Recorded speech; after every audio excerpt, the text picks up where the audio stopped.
proteção ambiental no Brasil, a gestão ambiental no Poder Judiciário e as ações da cidadania na área ambiental são os principais assuntos do Brasil Justiça desta semana. A nossa entrevistada é a juíza do Tribunal de Justiça do Rio Grande do Sul, Vera Lúcia Feijó. Magistrada há 25 anos, é especialista em Direito Ambiental Nacional e Internacional pela Universidade Federal do Rio Grande do Sul. Na Escola Nacional da Magistratura, ocupa o cargo de secretária-geral. Doutora Vera, muito obrigada pela sua presença aqui no programa da MB, o Brasil Justiça. Eu agradeço, Renata, a oportunidade de poder falar sobre esse tema, que eu reputo da maior importância, porque diz diretamente com a nossa sobrevivência, com a nossa vida no planeta e com a existência do próprio planeta de forma saudável e garantindo o futuro das nossas gerações que nos sucederão.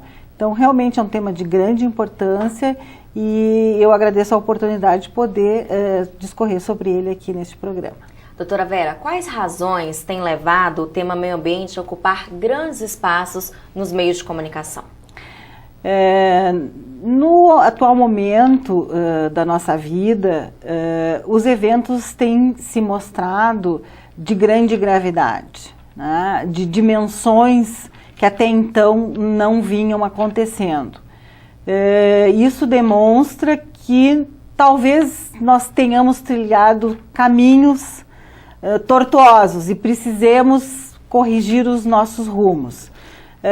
Basta prestar atenção nas notícias, os eventos recentemente acontecidos no Rio de Janeiro, com tragédias, perda de vidas humanas, aquela tragédia da usina de Fukushima no Japão, são eventos que vão marcar a vida das pessoas por muitas gerações. Então são eventos de uma grande magnitude. E por isso que eles vêm ocupando espaços, porque as pessoas começaram a se preocupar e se dar conta da importância que este tema tem e das grandes consequências que ele poderá trazer para o nosso futuro. É o momento de parar, pensar, repensar, talvez remodelar condutas, talvez fazer novas escolhas, né? E buscar proteger o nosso acervo ambiental para que ele se conserve em quantidade e qualidade suficientes para os que vão nos suceder no planeta. O Brasil está trabalhando este tema adequadamente, na sua opinião? A legislação, em termos de legislação, o Brasil tem uma legislação de excelente qualidade. Se nós compararmos com a legislação de outros países, o Brasil realmente desponta em termos de produção legislativa. Nós temos algumas coisas, por exemplo, que outras legislações não possuem, alguns institutos que o Brasil já trabalha, que não se vê em países até que são tidos como países da modernidade. O que, por exemplo? A nossa legislação prevê a responsabilização da pessoa jurídica pelo dano ambiental. Coisa que poucas legislações tiveram a coragem de sustentar. A legislação americana não possui isso. A responsabilidade objetiva pelo dano ambiental, isso significa responder pelo dano, isto é, reparar o dano sem que a conduta tenha sido culposa, então sem culpa. Basta a existência do dano, ele tem que ser reparado.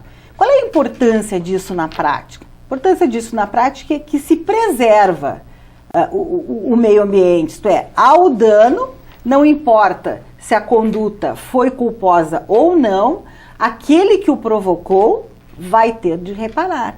Isso vem em favor do meio ambiente, que vai ser recomposto. É certo que sempre que se tem um dano ambiental, mesmo que se recomponha, seja voluntariamente, seja por uma sentença condenatória à reparação do dano ambiental, essa recomposição não é integral. Por quê? Nunca vai ser integral, porque um acervo natural perdido, dificilmente, quando se perde um acervo ambiental natural, se consegue recompor. Pelas características próprias de um ecossistema, né? Por exemplo, se eu perder uma mata ciliar, por exemplo, e perder as espécies que habitam aquela mata ciliar. Mesmo que eu venha recompor essa mata ciliar, aquelas espécies que se perderam podem ser substituídas por outras e que não terão as mesmas características. Então, se afirma, né, com certeza e sem medo de errar, que sempre que se perde um acervo ambiental, mesmo que se trabalhe na recuperação, a recuperação não vai ser a mesma. Então, em meio ambiente, quando há um dano, sempre se perde. Então, essa é uma constatação que nos leva a buscar sempre o princípio da precaução e da prevenção. Trabalhar sempre com estes dois princípios, isto é, evitar que o dano aconteça. Porque uma vez acontecido, a recuperação não se faz na integralidade. Então, é uma perda para sempre. Se recupera alguma coisa, mas não o todo. E isso vai vindo, essas perdas vão se acumulando, e com isso vão se acumulando os passivos ambientais. O que se pode esperar para o futuro? Uma mudança de comportamento. A partir do momento que se constata que a situação é grave, que é preciso buscar outros caminhos, é preciso buscar outras tecnologias, é preciso mudar comportamento. Mudar comportamento é uma coisa sempre complicada, difícil, né? Complicada, porque há questões culturais, há questões até estruturais da nossa personalidade. Quem não gosta de conforto, né? Quem não gosta de ter à sua disposição todas as tecnologias? O fato é que a modernidade nos trouxe muitas facilidades, mas com ela, com essas facilidades, vieram também os passivos, né? O computador. Nossos computadores perdem a sua atualidade muito rapidamente. O que fazer com todo esse acervo eletrônico? Telefones celulares, há montanhas e montanhas de telefones celulares que em pouco tempo já não, né, já perderam a tecnologia, as empresas já têm modelos mais avançados. São coisas que nos atraem, que nos enchem os olhos. Todos nós gostamos disso. Mas nós temos que, antes de pensar em mudar para modelos mais novos a cada mês, a cada semestre, tentar usar os bens pelo maior tempo possível para evitar que se acumulem na natureza esses resíduos de muito difícil tratamento e ainda muito caro.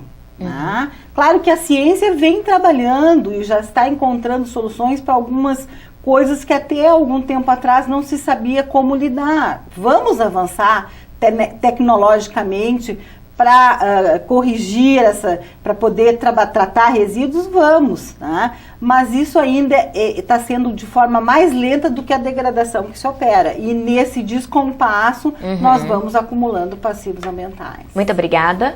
No próximo bloco, a juíza do Tribunal de Justiça do Rio Grande do Sul, Vera Lúcia Feijó, vai falar sobre a gestão ambiental no Poder Judiciário. Não sai daí, o intervalo é rapidinho. Curso Técnicas de Mediação para Magistrados vai acontecer entre os dias 17 e 19 de junho em Brasília. Promovido pela Escola Nacional da Magistratura, pela MB e pela Escola Nacional de Mediação, o curso vai sensibilizar os magistrados para a importância da aplicação de métodos autocompositivos de resolução de conflitos como garantia de acesso à justiça. Não perca, serão oferecidas 30 vagas. Inscrições até o dia 5 de maio no site enm.org.br.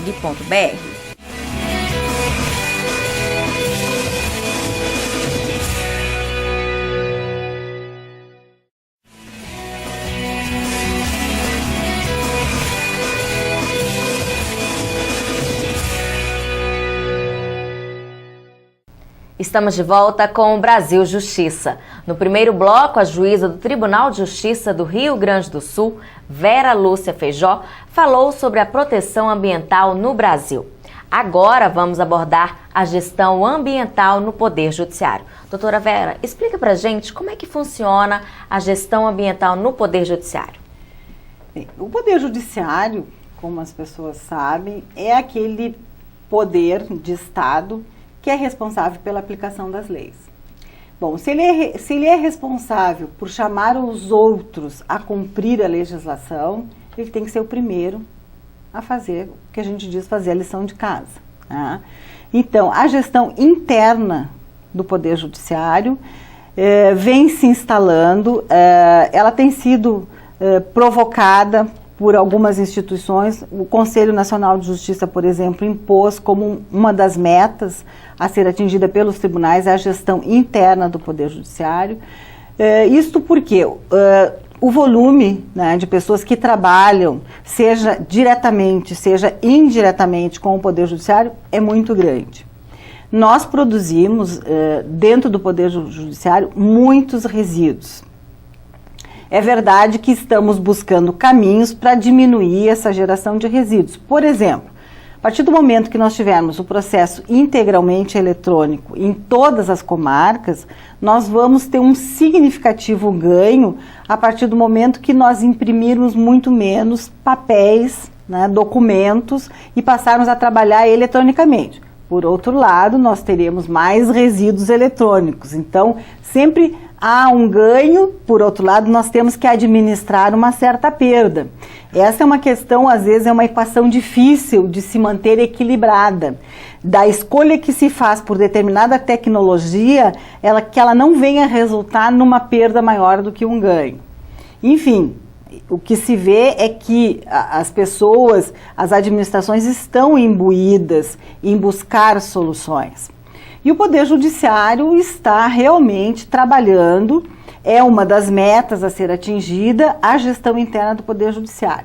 Eu posso trazer aqui o exemplo do meu estado, do Rio Grande do Sul, que o que ocorre também, eu tenho viajado trabalhando essa questão, tenho participado de alguns eventos de outros tribunais, e vejo que com alguma diferença, um pouco mais, um pouco menos, todos os estados estão buscando trabalhar essa questão. No estado do Rio Grande do Sul, nós desde 2007 implantamos um programa de gestão ambiental, que tem várias interfaces, né? Tem a interface do tratamento dos resíduos produzidos dentro da instituição, tem a interface da educação ambiental do nosso público interno e do nosso público externo, e tem a interface também da preparação para o consumo responsável. Mas na prática, como é que é feito esse projeto? Ele inicia por um diagnóstico ambiental.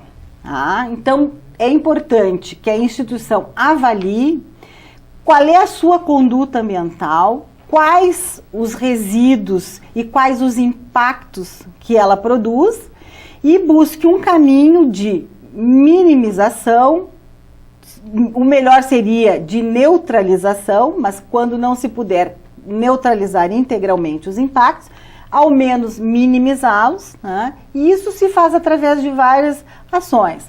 Ações de educação ambiental, treinamentos, nós fazemos seguidamente treinamentos com as equipes terceirizadas de limpeza, para que saibam fazer a adequada separação dos resíduos, para que se encaminhe para os seus destinos adequados, não se misturem os resíduos, incentivando sempre a reciclagem de materiais, e também a educação para o consumo. Nós fizemos, já estamos na segunda ou terceira edição do Dia Sem Compras, né, incentivando as pessoas. Claro que isso é mais simbólico, né, incentivando as pessoas num determinado dia não fazer compras naquele dia, né, porque nós somos grandes consumidores e nós consumimos aquilo que nos enche os olhos. Então, muitas vezes nos seduzimos por uma grande embalagem e às vezes o conteúdo é pequeno e ele nem precisaria daquela embalagem enorme, e isso é resíduo. E resíduo depois vai ocupar um espaço, e além de ocupar o espaço, ele pode se transformar em outros subprodutos, e esses subprodutos podem ser nocivos ao meio ambiente. Então, todas essas questões se trabalham num programa de gestão ambiental. O importante é que cada instituição faça o seu diagnóstico, trace um plano de atuação para neutralizar e minimizar esses impactos, e tenha a possibilidade de fazer uma avaliação, depois de determinado tempo que ele fixa no próprio programa, de avaliar os resultados. a partir da avaliação destes resultados, decidir se há necessidade de fazer algumas alterações neste programa, estabelecendo outras metas mais ambiciosas, visando sempre a preservação ambiental e a neutralização e a minimização dos impactos gerados na atividade. Os magistrados, eles estão preparados para enfrentar essa demanda? Não como seria desejável. Se percebe um movimento nesse sentido, né? Muitos colegas buscando a qualificação, seja através de cursos dentro dos próprios tribunais, seja através de cursos fora, em instituições de ensino, mas, como em tudo, há temáticas que nos são mais relacionadas com o nosso perfil e outras não. Eu, particularmente, sempre gostei muito deste tema e logo cedo... É pouco explorado também, É pouco explorado, mas há colegas que preferem trabalhar outras matérias. O certo é que hoje todos estão, talvez numa medida um pouco diferenciada entre os vários magistrados, mas todos estão preocupados, porque são situações que hoje se materializam, não se tem como ignorar que essas coisas acontecem. Mesmo que alguns digam, não, mas isso é neurose de ambientalista, as coisas não vão acontecer, mas elas estão acontecendo e nós estamos percebendo, então não há como negar, né? Não tem como a gente achar que não vai acontecer. As coisas estão acontecendo, estão na nossa frente, então todos teremos que, em talvez medidas diferentes, mas nos preocupar e trabalhar essa questão. Em agosto do ano passado, a MB, a Escola Nacional da Magistratura e a Associação dos Magistrados da Amazônia realizaram o primeiro Congresso Internacional do Meio Ambiente. Como é que foi discutir o papel da magistratura voltado ao meio ambiente? Eu vejo os magistrados empenhados, mencionaste o Congresso Ambiental do ano passado, houve uma participação muito grande, foram 600 magistrados, nem se esperava que a adesão fosse tão grande, e os que lá estiveram participaram, discutiram, debateram, ao final foram elaborados enunciados, e ali, naquele evento, foi plantada uma semente muito importante, que foi uma proposição que esse ano vai começar a ser construída, que é a construção do Fórum Nacional da Justiça Ambiental, preliminarmente chamado de FONAJA. Não sei se vai ser esse nome que, na verdade, vai se manter, mas foi um nome primeiro que se encontrou, que pode ser que ainda venha a ser alterado. Esse evento deve acontecer em agosto deste ano. A Escola Nacional da Magistratura e a MB estão buscando parceiros, né, para a realização deste evento. E qual seria a finalidade desse Fórum Nacional? A finalidade seria fortificar o sistema de proteção ambiental. O que a gente vê em termos de proteção dentro do Poder Judiciário, vamos dizer assim, em termos de decisões judiciais?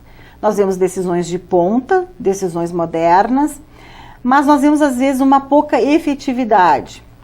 Por quê? Porque a legislação ambiental brasileira, de boa qualidade, como eu já havia dito, mencionado, ela é esparsa, né? Ela não está codificada, ela não forma um corpo. Embora haja princípios, né, que a informam, ela ainda não está bem consolidada. Qual é a ideia de se ter um Fórum Nacional de Justiça Ambiental? É exatamente reunir esses profissionais que trabalham nessa área para que estudem, se qualifiquem e solidifiquem as decisões, solidifiquem os entendimentos, dê mais consistência ao sistema. Se pode citar um exemplo de um instrumento parecido, que é o FONAGE, que é o Fórum Nacional dos Juizados Especiais. O FONAGE tem mais de 20 anos, né, com agora 2 encontros anuais, mas no início eram 4 encontros anuais, e foi um instrumento muito importante para que os juizados especiais se tornassem uma realidade forte no Brasil. O FONAGE foi fundamental para isso. Muito obrigada. No próximo bloco, a juíza do Tribunal de Justiça do Rio Grande do Sul, Vera Lúcia Feijó, vai falar sobre as ações da cidadania na área ambiental. Não saia daí, o intervalo é rapidinho. Ser juiz no Espírito Santo é uma tarefa bastante gratificante, não é tão difícil deslocar para as comarcas do interior, porque o estado é relativamente pequeno, a malha viária é totalmente asfaltada, então os juízes chegam com facilidade às comarcas. O que dificulta, hoje principalmente, é a falta de juízes. Nós estamos com um quadro com mais de 100 vagas e também a falta de estrutura de trabalho, uma vez que o juiz conta com apenas um assessor e não tem servidores suficientes nas secretarias e nos cartórios. Essa situação vai ser melhorada com o tempo, a associação tem feito um movimento nesse sentido junto à administração, e então eu acho que não há dúvida de que é bastante gratificante ser juiz no meu estado. A Escola Nacional da Magistratura, AMB, e a Escola Superior da Magistratura da AJURES realizam um curso Direitos Fundamentais da Pessoa Humana, que será feito entre os dias 13 e 14 de junho no Auditório da Infam, em Brasília. Os magistrados interessados vão refletir sobre a principiologia específica e a nova teoria do processo eletrônico. 50 vagas serão oferecidas até o dia 8 de maio no site enm.org.br.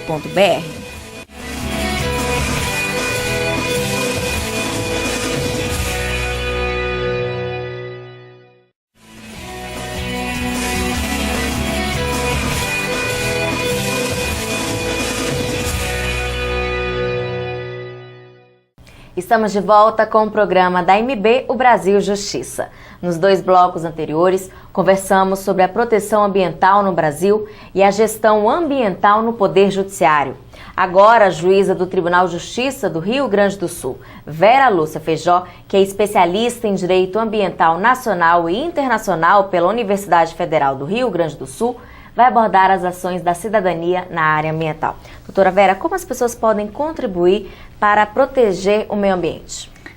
Então agora nós vamos mudar um pouco a nossa ótica, né? Nós até então falamos em justiça, em decisões judiciais. Agora vamos falar assim, nós, na nossa casa, eu como cidadã, as pessoas que estão nos assistindo nas suas rotinas diárias, né? Na educação dos nossos filhos. Isso realmente são condutas que, num primeiro momento, podem parecer coisas pequenas, né? Mas que somadas acabam dando um resultado importante, né? Eu fico vendo hoje, por exemplo, olhando os cadernos do meu filho, que agora já está no final do ensino médio, mas lá por 4ª ou 5ª série, o primeiro trabalho que eu fiz para o meu curso de especialização, na época ele tinha 8 ou 9 anos, eu fiz junto com ele. Ele estava trabalhando esta matéria em sala de aula, a questão da separação dos resíduos, ele fez um PowerPoint e eu aproveitei esse PowerPoint no meu curso de especialização.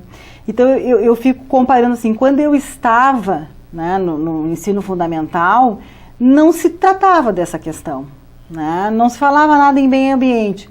Talvez porque as coisas fossem tão abundantes, né?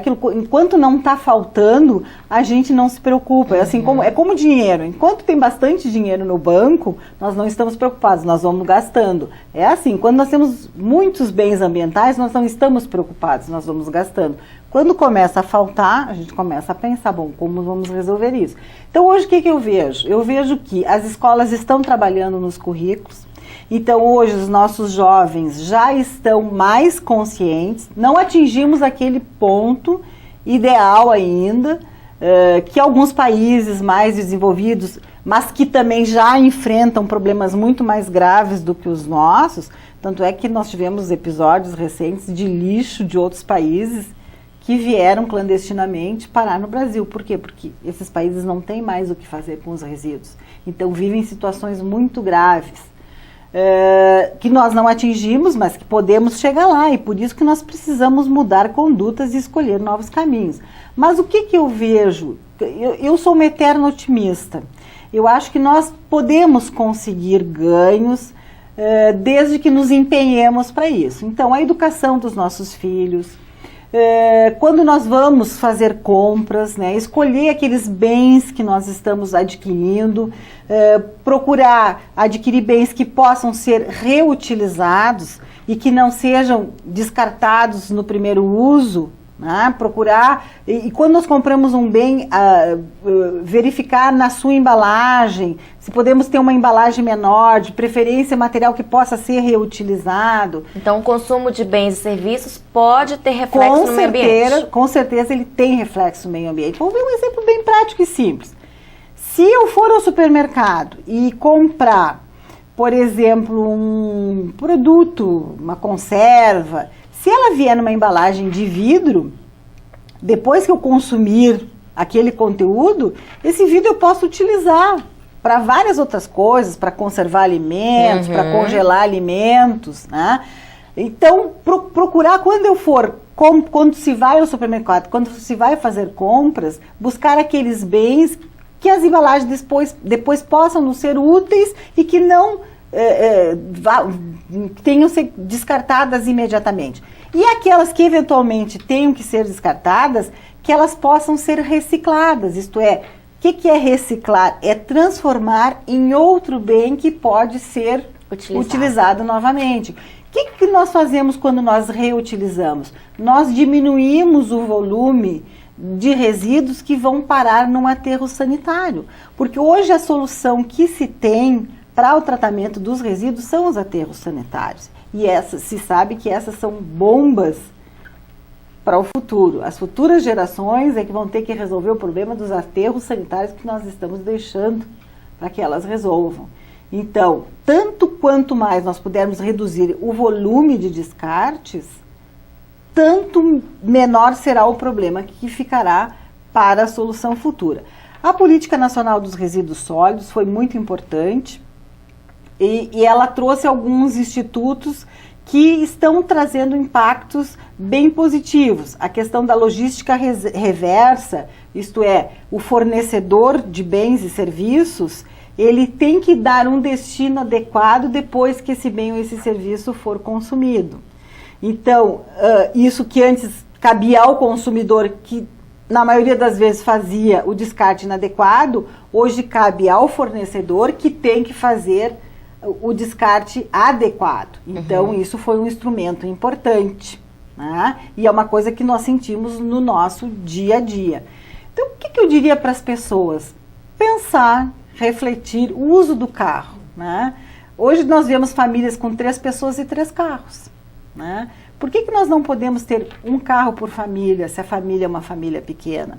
Se as pessoas às vezes se direcionam para o mesmo lugar da cidade. Usar o transporte solidário. O nosso tribunal lá no Rio Grande do Sul incentiva muito o transporte solidário. Temos um setor que faz os contatos entre servidores que vão para o mesmo local, eles combinam, né? E às vezes um vem com o carro e leva vários outros. Quer dizer, isso é uma mudança de comportamento. Não é tão confortável eu ter que pegar uma carona, né? Esperar, adequar o meu horário ao horário do meu colega. Não é. Mas se nós queremos atingir um objetivo que vai vir em prol de todos, nós temos que fazer algum sacrifício. Então nós temos que aprender e isso é uma mudança de comportamento importante. Muito obrigada. Agora vamos conhecer no quadro Vida de Juiz um pouco da trajetória dos magistrados. Meu nome é Francisco Borges Ferreira Neto, eu sou juiz do Tribunal de Justiça de Rondônia, titular da primeira vara criminal e atualmente presidente da Associação dos Magistrados do Estado de Rondônia. Eu quis ser juiz porque desde que eu entrei na faculdade, eu imaginava como seria eu poder decidir aplicar a lei da maneira com que eu pudesse interpretá-la e fazer essa distribuição de justiça que a gente aprende nos bancos escolares e imagina que possa vir aplicar esse favor da população. A dica para quem quer ser magistrado, eu creio que seja estudar, se dedicar, pensar desde o início e se preparar para um concurso que hoje é muito competitivo. Agradeço a juíza Vera Lúcia Feijó pela entrevista. Muito obrigada, foi uma satisfação estar aqui e eu espero que eu tenha, de alguma forma, contribuído para a proteção deste mundo que hoje é nosso, mas que amanhã será dos nossos filhos e dos nossos netos. Com certeza. O nosso programa termina aqui. Se você quiser sugerir algum tema, escreva para o nosso e-mail brasiljustiça@amb.com.br. Muito obrigada pela sua companhia e até o próximo.